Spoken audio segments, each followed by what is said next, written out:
ابراہیم علیہ السلام کو اللہ کہتے ہیں کہ ہم نے طرح طرح آزمایا، سورہ البقرہ کی آیا،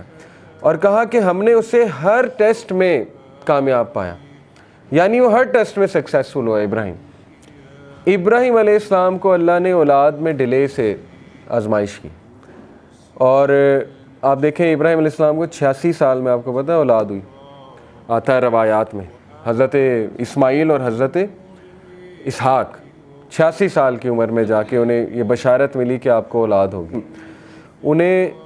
بیٹا دے کے پھر بیٹے سے بھی آزمایا، یعنی آپ دیکھیں اتنا لیٹ ایک تو بیٹا ہوا، اس کے بعد کہا کہ اس کو ذبح کر دو، یعنی اللہ کی راہ میں اس کو قربان کر دو۔ تو یہ کوئی چھوٹی مثال تو نہیں ہے، یہ تو ہم تو سوچ بھی نہیں سکتے اس طرح کے ٹیسٹ کے بارے میں کہ اولاد ہو اور اس کے بعد اسی اولاد کو جو ہے اللہ کی راہ میں قربان کرنے کی آزمائش لی جائے۔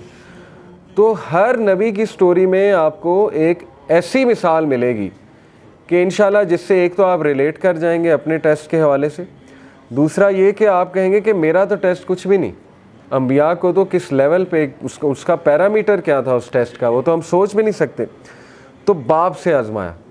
حضرت ایوب کی مثال ہے بیماری سے آزمایا، اور وہ کوئی چھوٹی بیماری نہیں تھی، وہ پتہ نہیں کوئی 15-20 سال کی بیماری تھی، روایات میں آتا ہے اتنا عرصہ وہ بیماری چلی کہ سب چھوڑ گئے،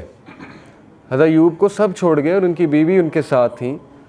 تو پھر اللہ کہتا ہے کہ ہم نے اسے صحت دی اور سب لوٹائے، واپس بھی لوٹائے، صحت بھی دی اور سب واپس بھی لوٹائے اسے، کیونکہ انہوں نے یہ دعا کی تھی انی مسنی الضر وانت ارحم الراحمین، اے اللہ مشکل نے مجھے چھو لیا ہے اور بے شک تو ہی تمام رحم کرنے والوں میں سب سے عظیم رحم کرنے والا ہے۔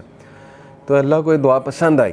اسی طرح شیطان کے بارے میں انہوں نے کہا تھا نا کہ اے اللہ شیطان نے مجھے جو ہے وہ شیطان مجھے غم دے رہا ہے، یہ بھی حضرت ایوب کی جو ہے وہ دعا ہے، شیطان مجھے ڈسٹریس کاز کرتا ہے، غم دیتا ہے، کیونکہ ظاہر ہے شیطان پھر نیگیٹیوٹی طرح طرح کے وسوسے ڈالتا ہے جب انسان کی زندگی میں کوئی کمی ہو۔ تو اس لیے یہ تمام جو کیریکٹرز آپ کو نظر آ رہے ہیں نا، اللہ نے کہا کل من الصابرین، all of them were patient, all of them were Sabireen.